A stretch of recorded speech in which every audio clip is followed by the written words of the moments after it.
Carl Jung was once asked if there was any common quality that tied together a lot of people that were drawn to him.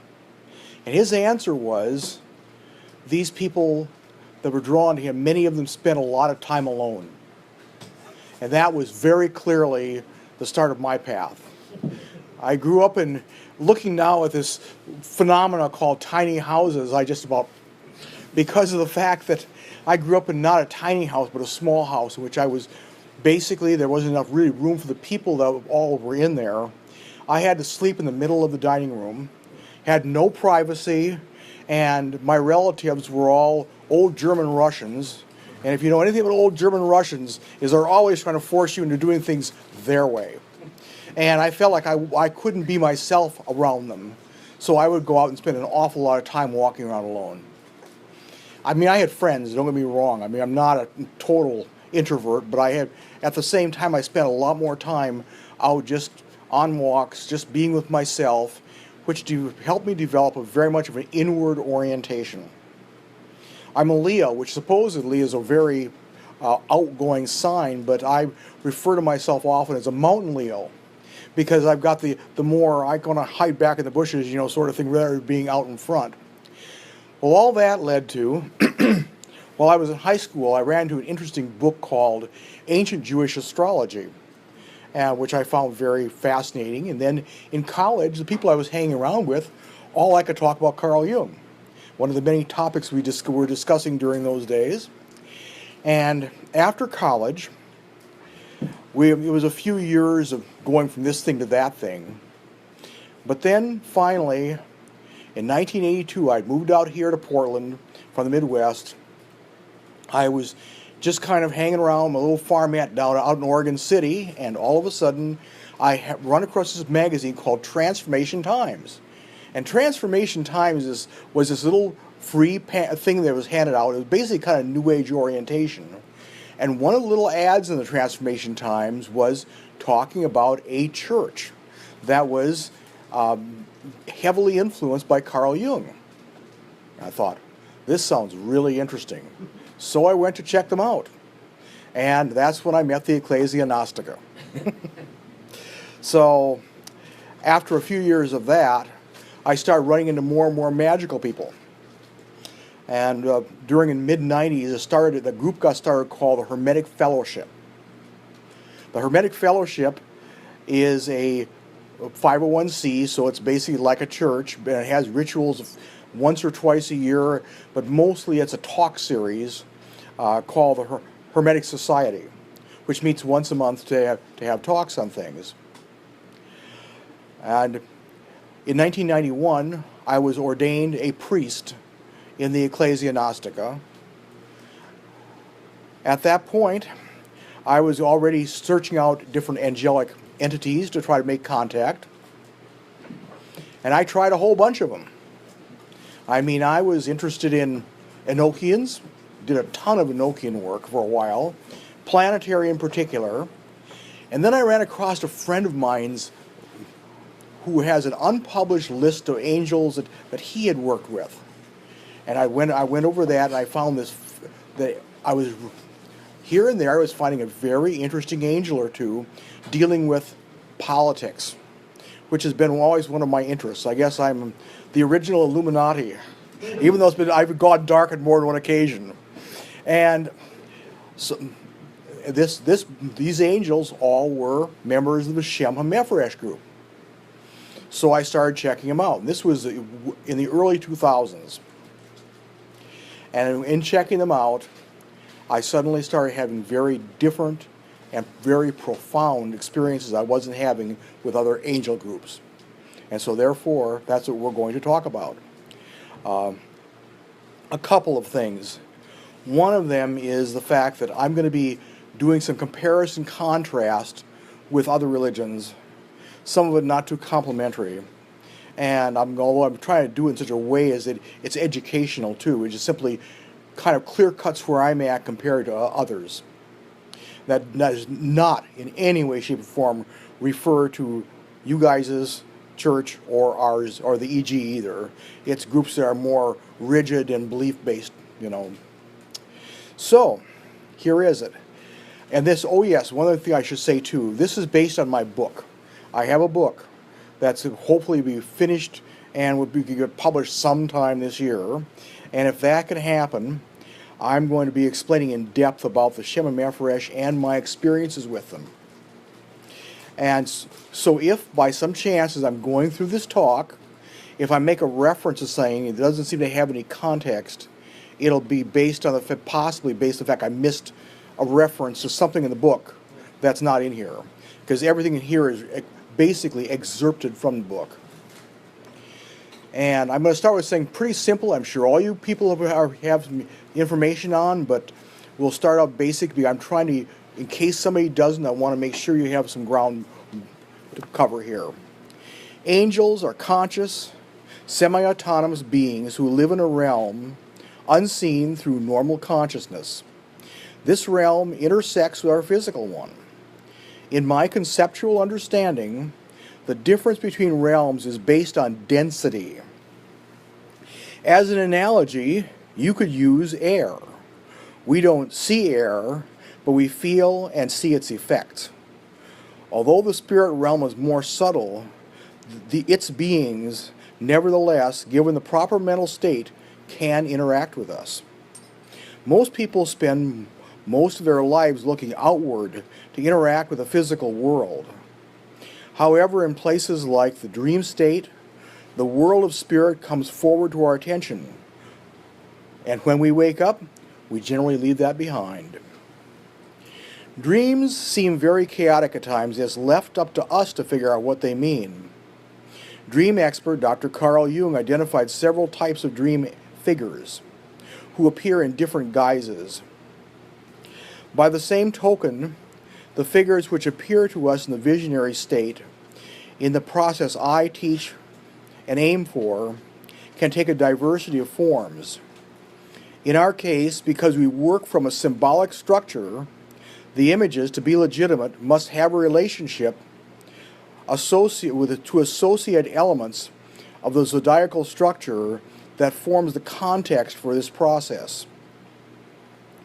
The Western Esoteric Tradition, from which I draw my inspiration, has a number of organized angel groups. These groups are generally related to material things we find in our environment. Organizing patterns commonly used relate to the 4 traditional elements, the 7 traditional planets, and those group of stars which the sun goes through on its yearly cycle. The pattern of those star groups on this path are given names like Aries and Taurus, whose images relate to physical things, like rams and bulls. The solar path is known as the ecliptic, and the name of my upcoming book, The Illuminated Circle, is an expression of the ecliptic.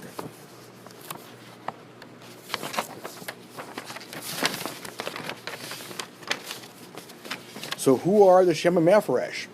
Well, you've already been told about them once, but here goes. This book is about the Shem HaMemphorash, which translated is Angels of the Divided Name. So obvious questions include, what name? How and why are they divided? And what does any of that have to do with angels? The big name that all this comes from is a 216-letter pattern extracted and modified from 3 verses of Exodus 14. Later we will go into more detail about the why of approaching things this way. The biblical story that provides the context for these angels is Exodus 14, as I've said, verses 19, 20, and 21. These are the verses about the Israelites' miraculous escape through the Red Sea. It seemed very significant to those developing this element of Kabbalah that all 3 of those verses had 72 letters. Those letters were then placed in rows, one on top of the other. You saw the pattern Scott showed you. The selection of placement took place with the first letter from 19, Hebrew being written right to left, the last letter of 20, and the first letter of 21. These 72 3-letter patterns were strung together to make one complete word. This name gained awesome significance by itself.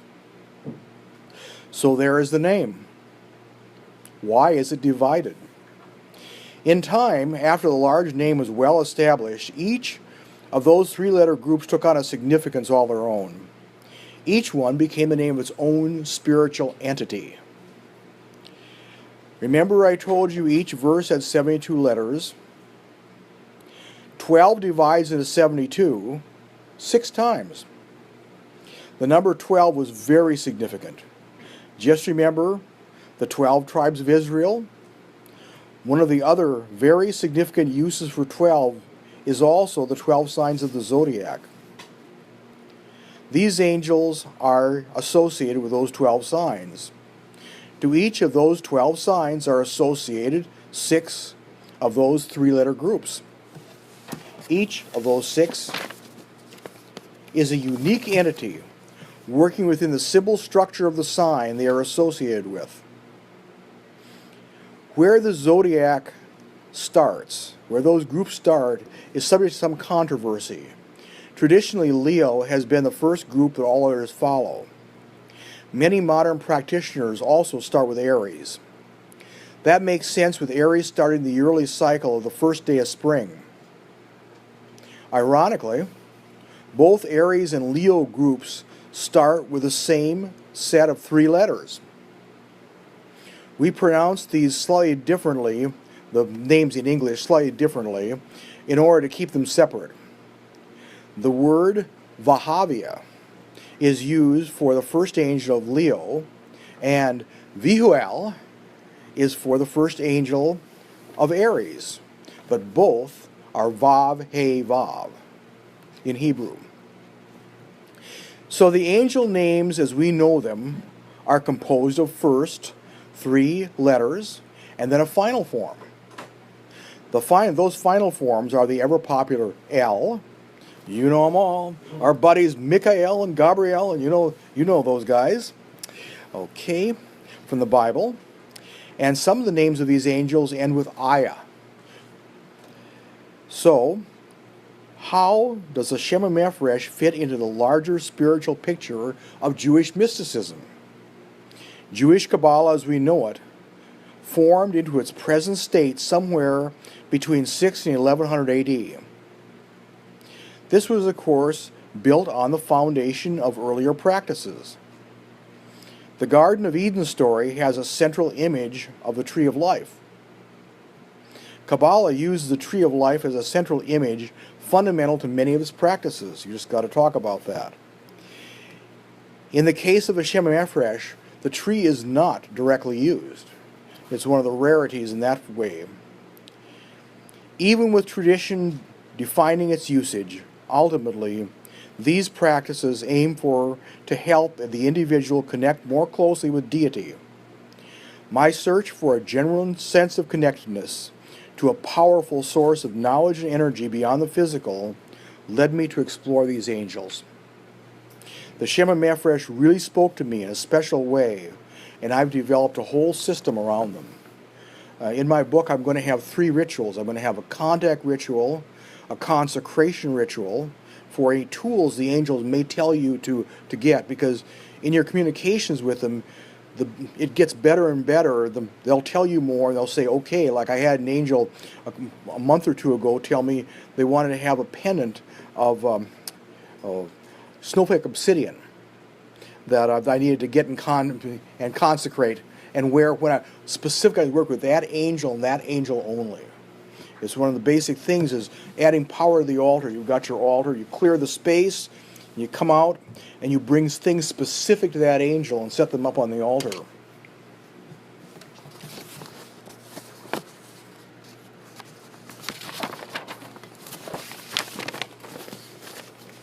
For me, the energy attached to those specific angels created experiences that were more powerful than any of the previous angel groups I had attempted contact with.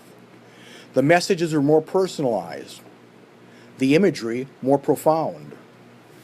The sense of connection was deeper. And because there are 72 of them, not all, of course, were outstanding, but the ones that were provided some very special experiences. As a contrast, much of traditional religion runs on the belief and rules model. And what I have to offer you is a process. To get results means having to work the rituals I have developed or some other form of practice focused on the 72. Those rituals can be found online in the Kindle format under the name Illuminated Circle by Joseph E. Wolfe and produced by Scott Rosbach. He is intimately responsible for those things being out there. So you're helping Scott as well as me if you happen to check them out and if this interests you. Okay. All right. Most people use their imaginations for fantasy. Instead of rules and beliefs, these rituals work with the imagination.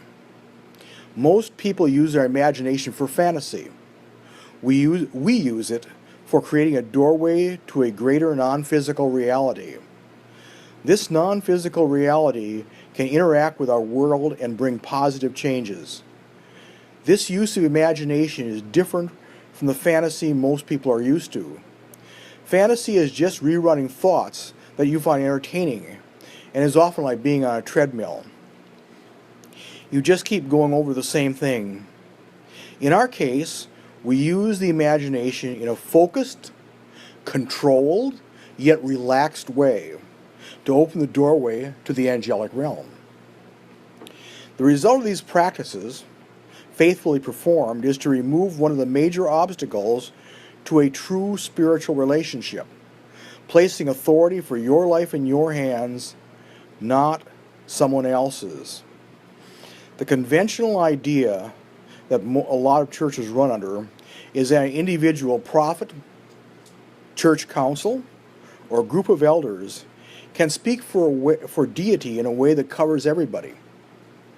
That is nonsense for those of us who feel we're on an individual path.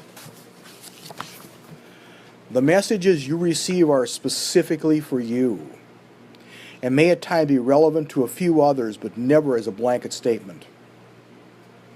An image for the standard church approach in this regard is from the old Disney movie Fantasia, with Ave Maria singing in the background, a line of little identical souls with bright heads move in formation into paradise.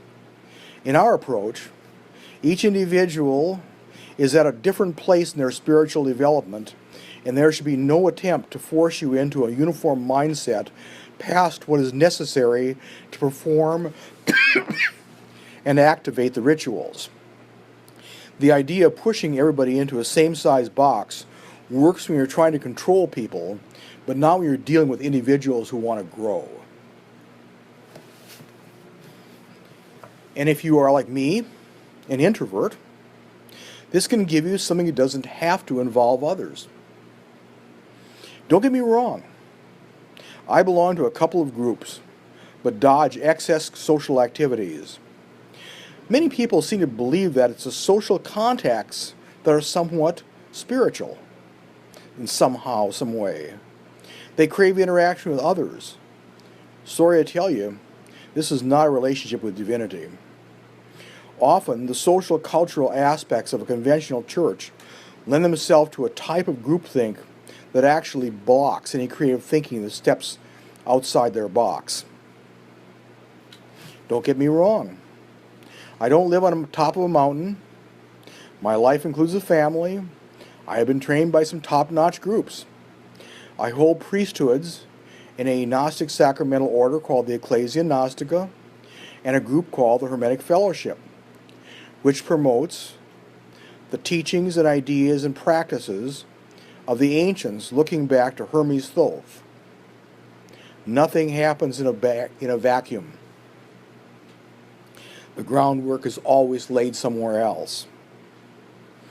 Like, jumping off topic here just slightly, back to pure Kabbalah.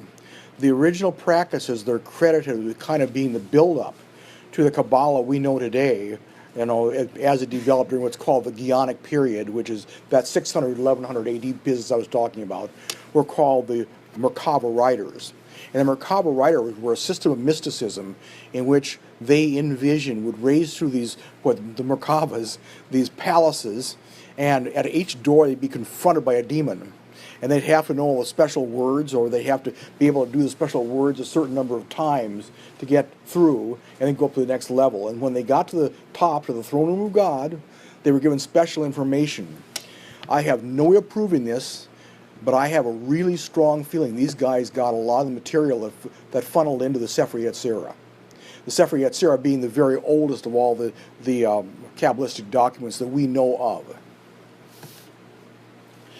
Properly focused, and I'm not totally knocking group work either, just that I want to find a balance that often isn't there.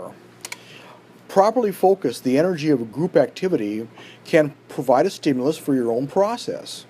And that is what I believe both the Johannite and the Iead do, and the reason for their being.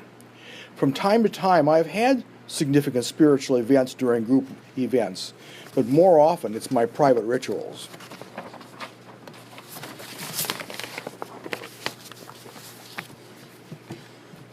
I mean, just sample idea. I was at a ritual for a grade called a Theoricus a couple of years ago, and one of the elements and the energies they're called up there is the Sphinx. And I had a tremendous connection with the Sphinx that carries on now and continually, and so the Sphinx has become a significant part, and I can clearly identify with something kind of old and beat up but still facing east. With the angels' aid, all earthly difficulties can be overcome. You can have your escape through your personal Red Sea. If you remove the haze created by an unfamiliar language and abstract concepts presented in approaching these angels, an amazing world presents itself. While developing this, I have always sought to honor the Jewish source of the materials, but not be limited by it. It is ironic that this whole process comes from an ethnic group with such a tribal orientation. But with the diversity in the Jewish population, there have always been those who have wanted a more intimate contact with forces behind the physical world. Interest in these angels extends to the French Martinist order. An initiated member told me that the Shem HaMemphorash were the angel group that their inner order used. One of the books with the most on the info on these angels is called The Practical Kabbalah by Robert Amberlane. He is an independent Catholic Martinist. The Practical Kabbalah attempts to kind of cover the whole basis and show you the whole of Kabbalah. It was translated, the guy was a French bishop, and it was translated, he wrote in the 50s, it was translated in English in the 70s. It has some really, really strange stuff in it. Like, for example, it associates the angels with cities. And I have no idea what kind of pattern he got drubbed from, but like, what does an angel that would have been established back in the Guianic times been having to do with Cusco, Peru, for example? And it doesn't make any sense. He also only gives these, when he talks about making contacts, he gives these 20-minute segments. I can barely even get going in 20 minutes, let alone do a complete working during that period of time.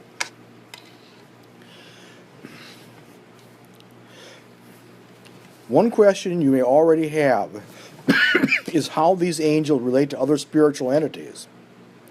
What my experience has shown me is that they are not dogmatically Jewish. On several occasions, members of this group have instructed me specifically to deal with Egyptian deities. Yod-Heh-Vav-Heh is the big god behind these angels, and not at all like what is represented in the Bible. What I have found is caring and supportive, not vindictive, like the God of the Old Testament is represented as being. Yod-Heh-Vav-Heh wants to help you grow and be the most you can be. In my experience, all 72 are in essence messages of Yod-Heh-Vav-Heh. This brings us to a profound understanding of the second commandment. The idea of not having an image of God means exactly that. No image means God is neither male nor female, but is a conscious background energy that is beyond any container, like, for instance, gender, that might limit our images. I've long suspected this, but the idea was backed up by a Jewish scholar named Raphael Patai. In his book, The Hebrew Goddess, as a culture, we'd be very blessed in getting beyond tribalism. Visioning, which is a skill we need to learn to do to connect with these guys, is a skill. And just remember back to when you learned to drive a car. It was a clumsy, often jerky process. And like any other skill, certain people are more naturally adept than others. On his path, pioneering psychologist Carl G. Jung used visioning work as a primary modality in his healing practice. He called that active imagination. Unlike ours, his process had minimal context. Basically, it is opening up to the visionary state just to see what's there. Often some symbolic representation of the energy that was bothering a client would show up. And that would give an analyst the clue to know where to start and how to understand the problem. Our process is similar, but has traditional symbols to provide context and container. Why look within? Well, the Gnostic Gospel of Thomas tells us that if you manifest that which is within, what is within will save you. If you do not, it can destroy you. This inward-focused orientation will bring you into that area where your self-identity and universal consciousness interact. This can get very subtle, but normally, this universal consciousness, coming through your personal psychological filters, is projected onto how you experience the world. Normally, most people are not aware of the background influence. Special and dedicated work is required for most to start to grasp the magnitude and the impact of this hidden source. By going back to the source, you can directly understand the energies and build a new relationship that will give you a more genuine freedom in this world. The practices that I use all have the same visionary and psychic faculties which shamanic and other mystical practices rely on. The context, however, is based on a very sophisticated symbol correspondence system which identifies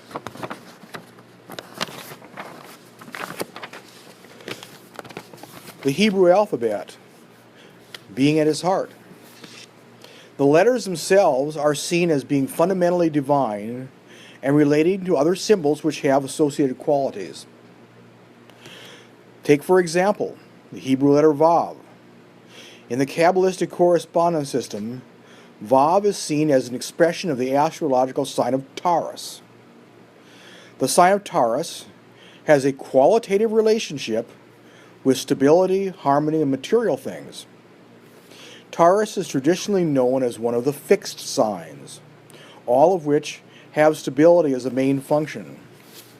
Taurus is said to be ruled by the planet Venus. One of Venus's prime traits is harmony. The emphasis on material things and stability are further reinforced by the fact that it is an earth sign. So you can see that the letter Vav, besides being a letter in the Hebrew alphabet covering V, W, U, and O, represents a whole constellation of things centered around the sign of Taurus. In rituals calling upon one of the angels of the Taurus group, Vav would play a significant role. Kabbalists have perhaps the most information-dense form of mysticism ever developed. You might ask, why not do something simpler? Its big strength is to create a precise code for communicating with your inner self and opening a channel for the divine forces with which we wish to contact. A reasonable metaphor would be a computer code. When you type an email address, if that is correct, if the address is correct, it'll go where it's intended to go. Using a symbolic code with as much precise subtlety as computer bytes allows you to access a wide range of non-physical individuals. The Kabbalah code allows you to fine-tune an access route to specific spiritual entities. When you combine this with an open visionary field, precise language analyses can facilitate communications with extreme precision. Language can be a barrier for people, but if one has a big dictionary to draw from, understanding is much easier to come by. Kabbalah can be a very big dictionary. Having thrown around terms like Venus and Taurus, I need to explain that I do not think that the planets or stars have a direct impetus on anything. These stellar influences are big picture symbols of an interconnected energy system that influences our lives and works its way all the way from the lowest things all the way to the very highest and manifests in these patterns which we see and relate to what's going on down here in the physical world. The letters of the Hebrew alphabet also have numeric correspondences, with each letter having its own number. You can add the numbers associated with the letters of any Hebrew word together and come up with a combined number. This practice is called gematria.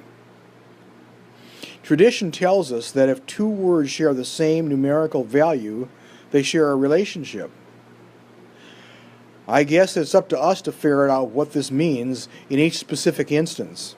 Sometimes it's obvious at first glance, and sometimes the relationship requires some digging to determine our meaning. Then there's color.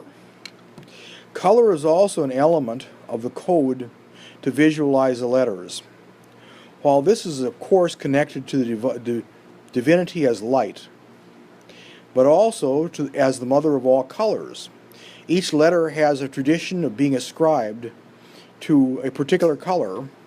In our extended connection with Vav, Taurus is said to have a red-orange color. Tradition is a good place to start. You've got to have something to work from here, and it gives us the resources we need to start our journey. The Gospel according to John starts with, "In the beginning was the Word, and the Word was with God, and the Word was God." John, as one of Christ's original disciples, was Jewish and reflected Jewish attitudes. So the Word is huge, cosmic in its importance. The formulas used to organize the letter patterns, properly understood, were emanations directly from the mind of God and stood behind the whole act of creation. The legendary scholar of Jewish mysticism, Gershom Scholem, who became the first professor of mysticism at Hebrew University in 1947. What do you think of my job? Well, of course, he's gone now, but wrote some very good books. He tells us the process which Kabbalists describe as an emanation of divine energy and divine light was also characterized as the unfolding of divine language. This gives rise to a deep-seated parallelism between the most important kinds of symbolism used by Kabbalists to communicate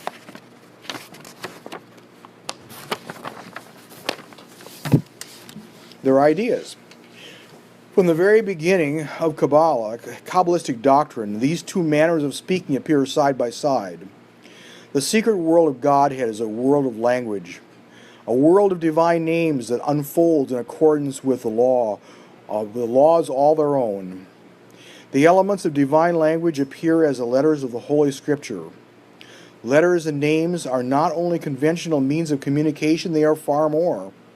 Each one represents a concentration of energy and expresses a wealth of meaning which cannot be translated.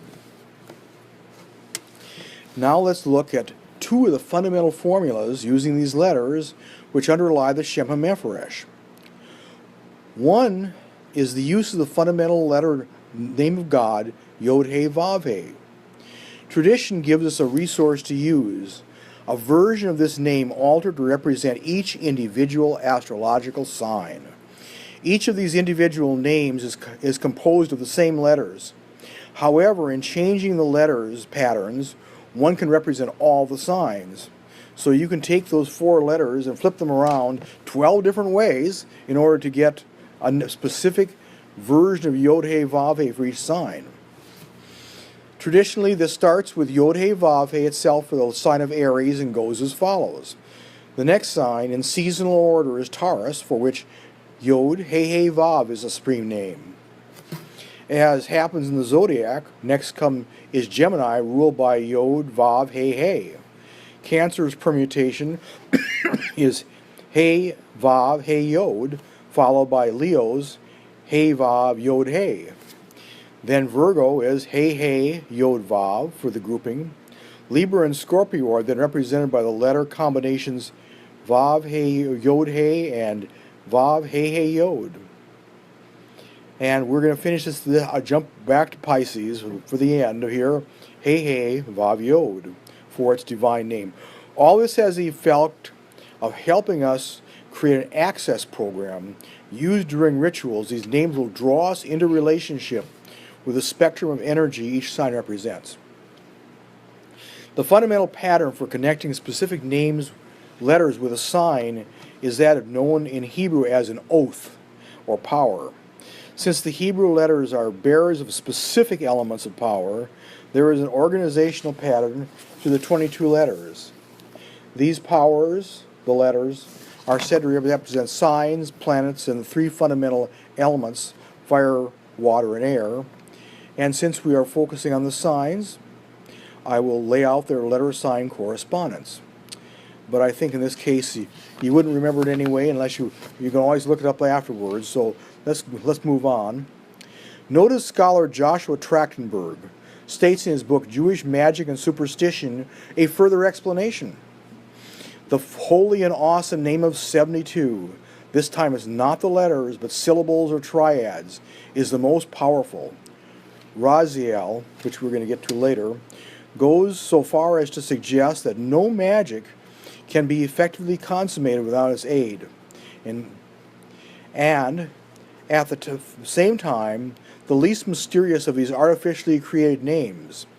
Its composition was well known in Geonic times, through the pronunciation of its elements was in doubt.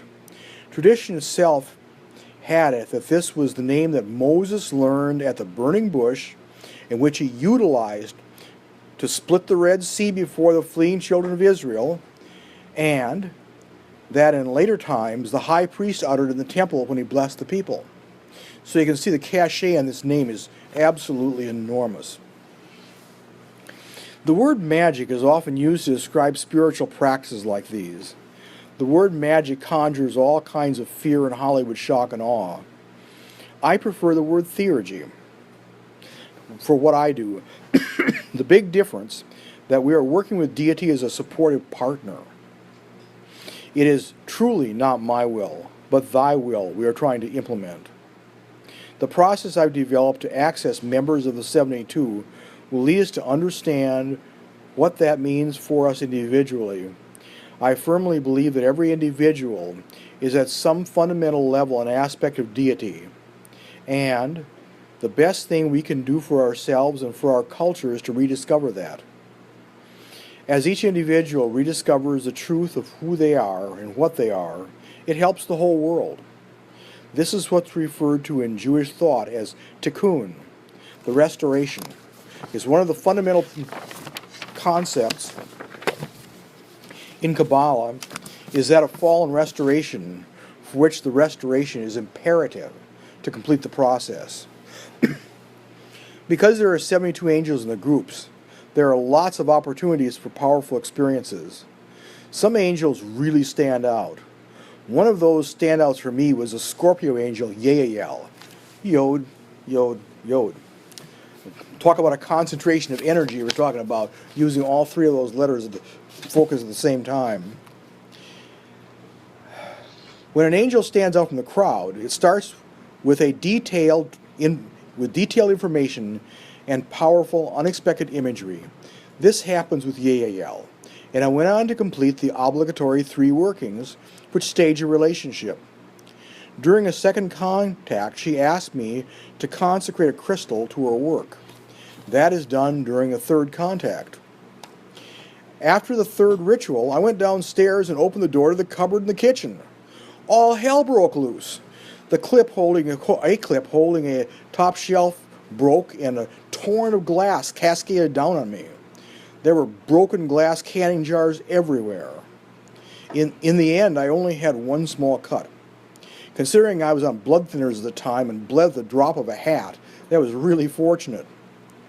The valuable family glass had fallen but not broken. We started picking things up and looking for a rational explanation for it. You know, things like crappy workmanship these days. Then we noticed other things were amiss. There was a screen door that was between the house and the deck, had jumped off his track and was sitting out on the deck. I mean, leaning up like as a house like this, like been truly knocked out of his path. All right. Then again, we looked for rational causes. And we said, it must have been our cat, Leo. He panics at loud sounds and must have charged the door and knocked it out of his track. After getting the door back in his track, we went looking for Leo. He was nowhere to be found outside. And upon going back inside, we found him upstairs. That whole episode clearly demonstrated the control power of Iead, and it didn't end there. A couple of weeks later, we were out at some friends for a barbecue. When I brought up the episode, the fire on the grill almost exploded, with flames shooting up here and there. We managed to get the fire out, and in the end, typically, as it had happened before, the food wasn't damaged. But it sure was dramatic what was going on. After 30 plus years of doing these, I've had visionary encounters with perhaps 200 angels. My present understanding is they are conscious, directed energies, which in their most basic form does not have a form. Years ago, I was shown in vision an image that came from the old show. I hope you guys remember old Battlestar Galactica from years ago. A group of characters called Cylons were some of the bad guys. They had these iridescent outfits which moved around, but only the outfits gave you any idea of the invisible presence within. I was given to understand that these angels really have no form as such. All right. That was sorry, you yelped. Children outside kicked the ball. Right. Yes. Whenever her name shows up, things happen. All right. It's given to understand. However, in order to communicate with us, they go through our subconscious wardrobe and pick out the images which will best communicate to us what their nature is. So the image is a graphic element of the whole communication. Even though they are visionary, the communication link between any spiritual entities can take any form the senses can perceive. The most common, of course, are sight, hearing, and feeling. For me, a top-notch connection includes all three. But that doesn't mean that if you only get one of these, you're not successful. Your subconscious will produce an image especially suited for you.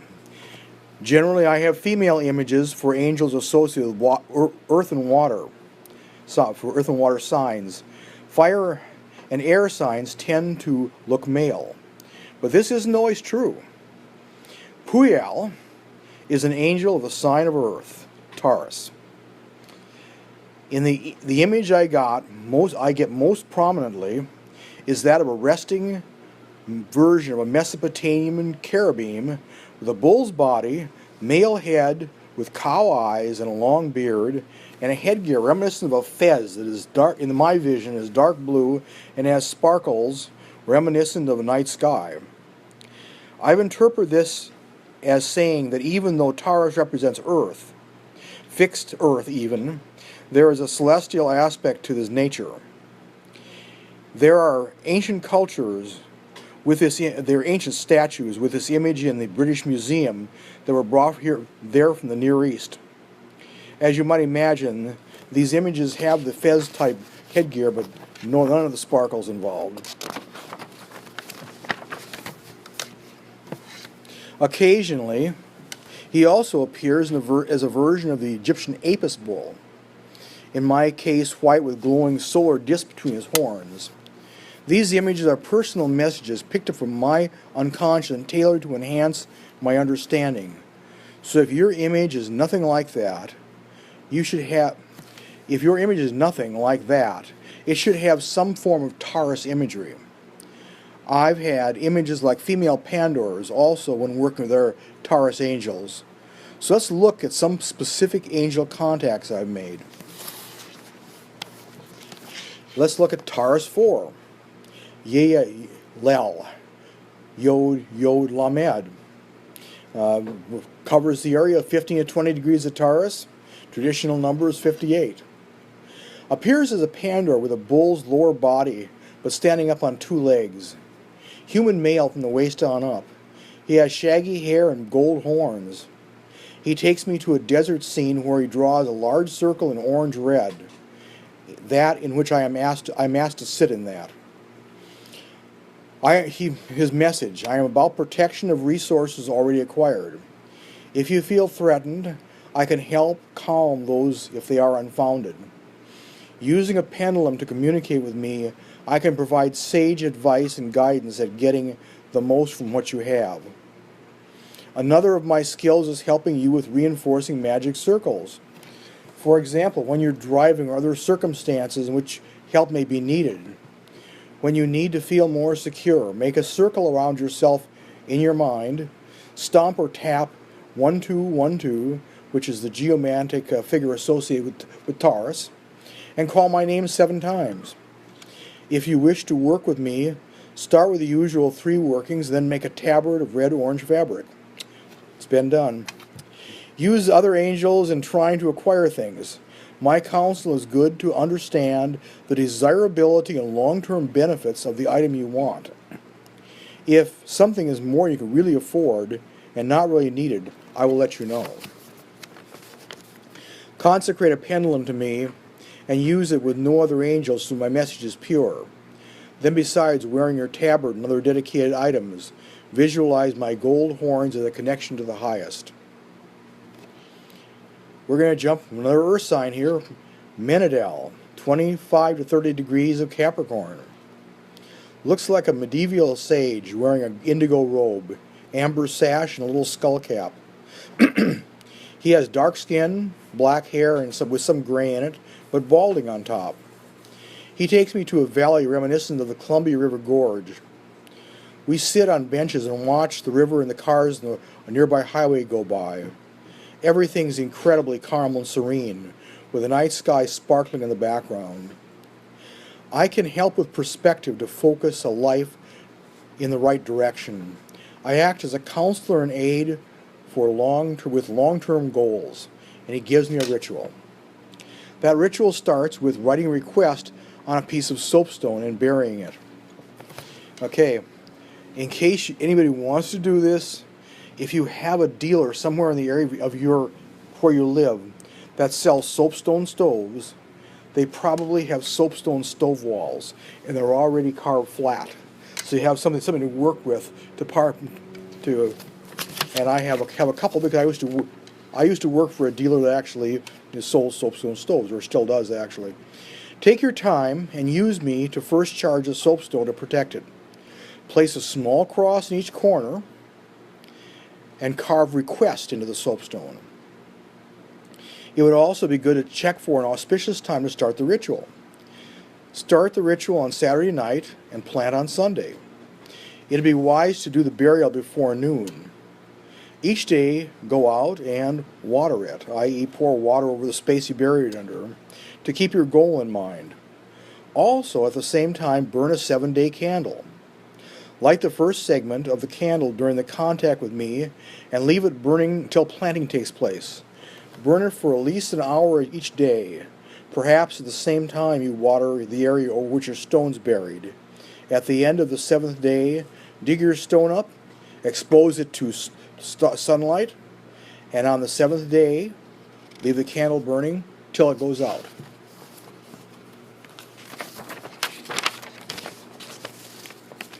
Then, spend an hour or more each day with it for a few days. Leave the soapstone exposed to the sun for a 2-week period before clearing off your request. Finish by wiping the soapstone clean. Soapstone is a really soft rock. They used to use it for carving all kinds of figurines and everything else. So you can take, fine sandpaper and unless you dug it too deeply, you can rub the surface of it to the point where your request is gone. He's the calmest angel I've ever met, with a whole atmosphere around him of meditative calm. This is the good aspect because, as you all probably know, Capricorn is ruled by Saturn. And the Saturn, meditation is a big thing with Saturn, and calm also is part of the positive aspects of Saturn. Start the procedure with small goals and work up to more major ones. Give things 2 weeks to manifest after the operation is complete. If it hasn't happened, check back with me. You may need specialized help making things manifest. Now this angel, the next I'm going to tell you about is Vulia. Vulia was a game changer angel for me. I work with her. She's one of the 5 I've worked with the most. I've probably done 30 or 40 contacts with her over a period of years. And my first thing about connection with her, I was digging back in my books. I found a notation about working with her in 2005, which tells you how long I've been dealing with this. She rules the first quintiles, the 0 to 5 degrees of Pisces. Long before I had the idea to start with this book and lay out this evolving system, I was drawn to Vulia. There are contacts in my journals going back to 2005 and maybe before. Since the image of these angels can change and still be appropriate, I have had several different images over the time. My favorite is the fairy godmother from Disney's Cinderella. Short, cherubic, with a rosy complexion, a sparkle in her eye, pointed cap, and all those things that make her such an icon of our collective culture. She's not the only Disney character whose image has popped up, but the image is usually a very precise representation of the qualities that angel presents. Vulia is my go-to angel on healing issues. After making contact with Vulia, this is what she showed me to do. After making contact with Vulia, she leads me to an ancient graveyard. We wander in through a rusty metal gate and are confronted with an array of spectacular headstones. As we wander through the headstones, we come to an open area where a group of angels is doing a slow, trance-like round dance. In the center is a larger angel who I am made to understand as Amnitziel, the archangel of Pisces. We walk around the entranced group and find our way to another old iron gate. There, in front of us, in the night, is an old southern mansion. The atmosphere is heavy and dense. There are oak trees surrounded by moss dangling from them. Coming up to the front door is a circular gravel driveway. On the driveway is a procession of stationary horse-drawn carriages and hearses. Upon entering the house, the atmosphere changes to cool and calm. The large room in front of us has a wide round table, which is surrounded by a group of nuns. Although elderly, they are dressed in simple black and white without the traditional headgear as such. Many of them have wire-rimmed glasses, most have short gray hair, but each has a different look. In the center of the table is a large cross. Their purpose is to aid those who are leaving the physical and aid those who have a chance of recovery. Images of those in need are brought forth and put on the cross. There are nuns as a group who are angel nuns, basically, who send them energy. The nuns as a group show great concern for those who are brought to them, and you can often see little tears dripping down their cheeks. They understand the pain that comes with the physical world. In times of transition, they can aid both healing, if possible, and ease the transition where it is not. When you have a friend or family member in need, you can make an initial contact with Vulia. When she gives you the go-ahead, follow her through the steps outlined here and any other special steps she may have particularly for you. Place an image of that person on the large cross, and these angels will send them powerful energy. Another angel that actually is not earth or water is one from Sagittarius. Haya. Haayah. I'm led to a high desert scene. Haya has a horse body with a blue and white tail held high. He is pawing the ground and says that he is like Vahavia, Leo number 1, particularly interested in self-image issues. He leads me to a round tent-like structure, Arabic-looking.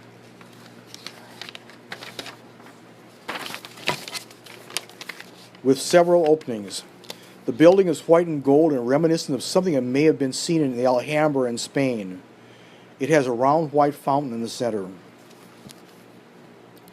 The message, he says, here are the tombs of the ancient gods, who can be awakened with a trusted kiss of devotion. Water for the fountain and rose petals. This is the rose of emergence, and I can help people connect with ancient gods. I'm an iconoclast in many ways. Anybody who knows any Sagittarius as well can say they do have an iconoclastic streak. Jewish, but can find value in much else. Through the use of God forms, I awaken the gods in every individual, in any individual who tries to connect with me. One beset by difficulties can in fact benefit from such devotional practices. For example, Ishtar or Inanna can bring forth wisdom and aid in a situation in which death is involved. Inanna gave up all she had to recover a lost partner and was embroiled in the underworld in the process. I can help with the necessary qualities of form for the form of deity and teach you how to do powerful God form assumptions. I also teach how to interpret patterns. The deity's tombs are in a circle around the central fountain. This shows that they are all part of the one. Now, lastly, we're going to get you finish off with the example of the angel who had all the ruckus in my house. Yael, 15 to 20 degrees, traditional number 22. She appears as mature, thin female with long black dress. She has long black hair with white stripes in it. She has the Hebrew letter Yod in each palm and one in the third eye center, all which glow white. She says she is about aiding one to find hidden resources you need to carry on your life. This has a particular emphasis on the water element. This could include finding metaphoric wells leading to underground resources with their aid. One is reminded of the ladies of the wells in the Grail mythology. She also mediates areas of transition, and she gives us some practical advice here. In rituals to me, have a covered cruet. This is uncovered and poured into a chalice. Silvery, if available, is optimum. Draw my sigil in the water with some appropriate implement, say a dagger. This can help connect with an unknown but needed resource to your present world condition. Another good image to envision is that of the roots of an old cypress tree growing down into a swamp. This process draws the resource of nutrition to the tree.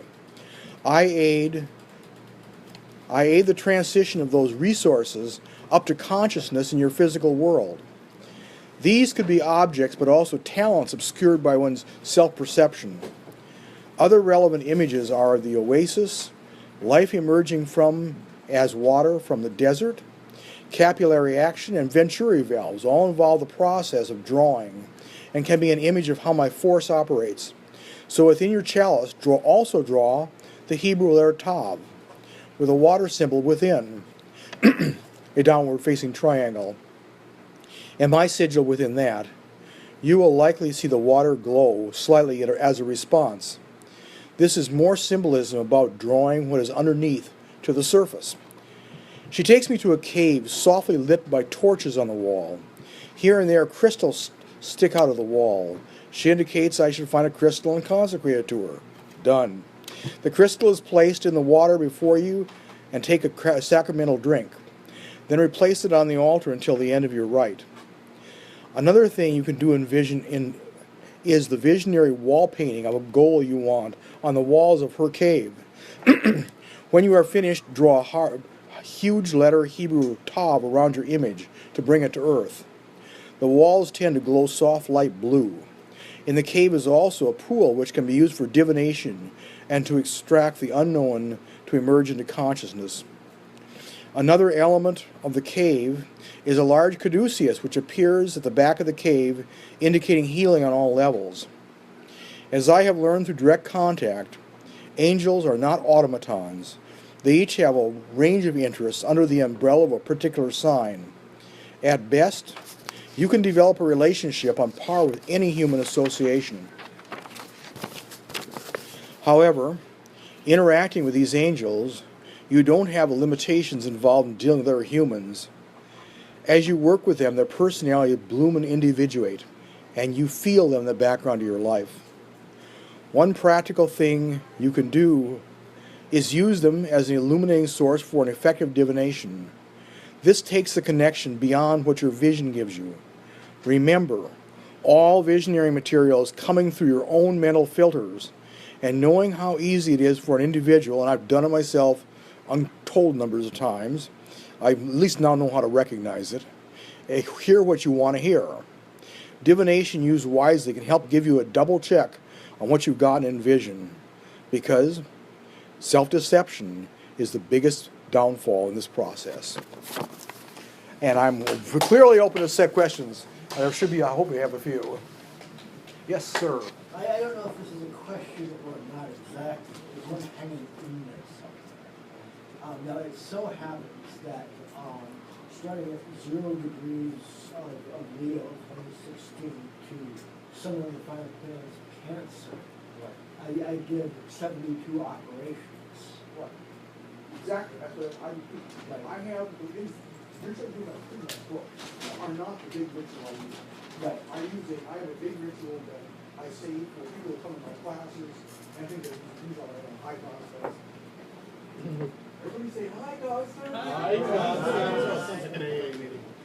Yes, and I have it here also done all 72. You can see sample of some of the better ones here. Sure. It also trying to show you the variety of what you get in these things. Right.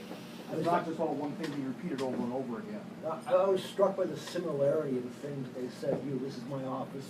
Do this little thing for me in particular, and I can help you in this way. Yes, exactly. Right. So it's not like you see all these magic books and they're going, oh, you can do this for love, or you can do this for money, you can do this for health. Well, these angels don't approach it that way. They approach it, and their primary thing they want to do is raise your consciousness.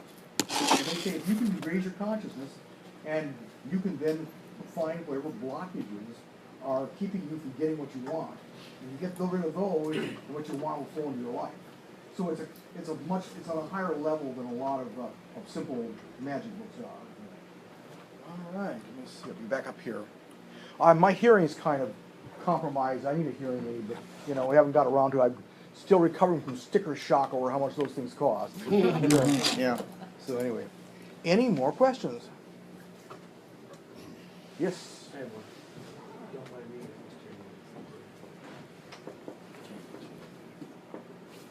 We'll catch you. Yes. Yeah. Yeah. You mentioned degrees, but I don't think you said which sign. Oh, Scorpio. Scorpio.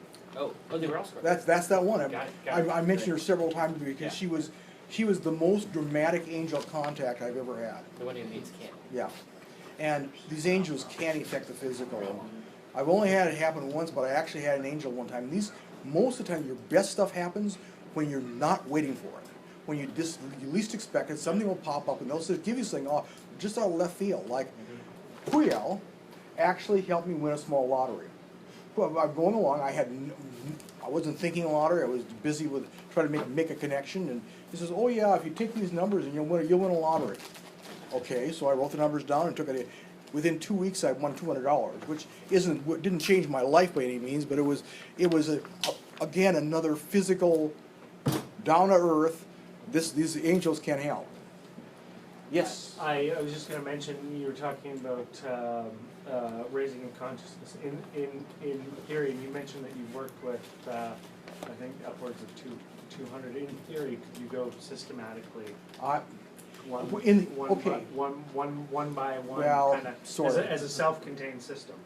Yes. Now, in the early days, when I first was going to them, I was going around, I was fighting them here and there. I'd do a general opening ritual for a particular sign. I'd call them in and get them. And then all of a sudden, I had one of those breakthrough moments. One of the angels, I can't remember who it was, looked at me and said, you can come find all of us in the Temple of Solomon. I thought, oh.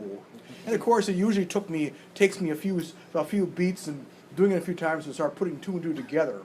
So my big ritual, the one that I do for groups at my house, includes taking everybody to the Temple of Solomon as a priest. In other words, most religions, the high members are basically part of a political structure, whether they ever say that or not, who basically want to hang on to that structure for themselves.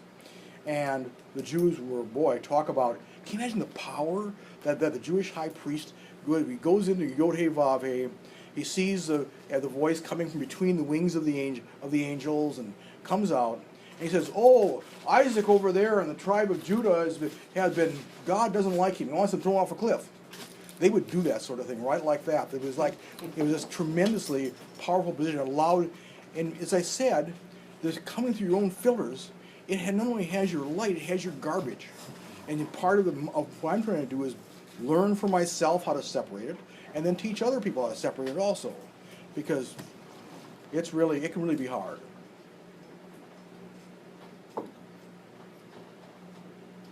Anybody, between when we're out, I do have, if anybody's interested and wants to contact me again, I have cards for communication so people can come up and talk to me, and get with me on things. And I see a finger. And we've got Joe's contact information too. If you don't get one now and you think about it later. Yep, just contact me. I'm certain I can put you guys in touch. So, I don't really have a question, but I definitely have some experiences because I've been to Joe's ritual several times. And I've done vision work in a bunch of different contexts, and this context is one of the best. It's very interesting because he's gone over it and over it and over it time and time again.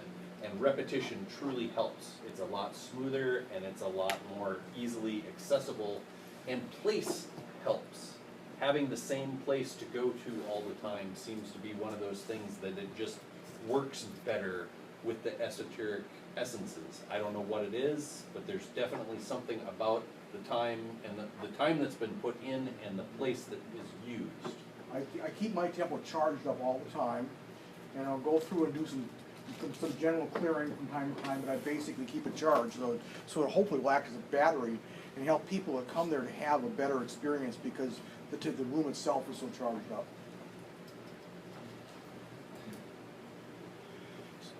So, I guess if there are no more questions, thank you guys for listening. Thank you.